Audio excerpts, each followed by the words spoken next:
Usihlalo walesicawu okunguJustice Hlophe uthi wonke umuntu onolwazi ngezinto ezizodingidwa kusona lesicawu uzovunyelwa ukuthi azokwethula ubufakazi. We're not going to close the doors for any witness to come forward in this matter and to give evidence. And I think it's clear that there is a possibility that the witnesses you mentioned may be called.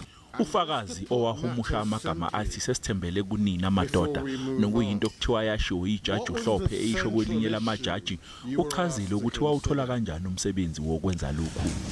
I was actually asked to look at the phrase sesithembele kini, which appears on the letter that was forwarded to me as mandate and scope of my expertise, where I had to solicit my expertise to explain exactly the understanding and the meaning thereof.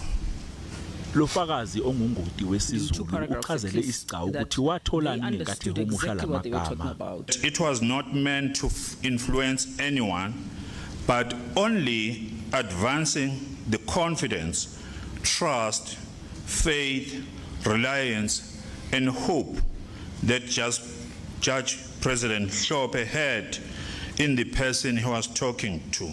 uMathenjwa uthi nakuba owayetshelwa ukuthi sekuthenjelwe kuyena wayengasazi kahle isiZulu kodwa wayeqonda kahle ukuthi lamagama abhekiswe kuyena asho ukuthini. Ngo-2008 owabe enguMengameli wezwe uJacob Zuma wayeqiqa ezinkantolo ebhekene necala elithinta isivumelwano sokuthengwa kwezikhali, kanti uHlophe usolwa ngokuthi waba nesandla ekutheni anxenxe amanye amajaji ukuthi avune uZuma ngalolu daba. uHlophe uthi yena ubhecwa ngobende inyama engayidlanga. Isicawu siyaqhubeka. NginguCalvin Dludla, izindaba zeSABC.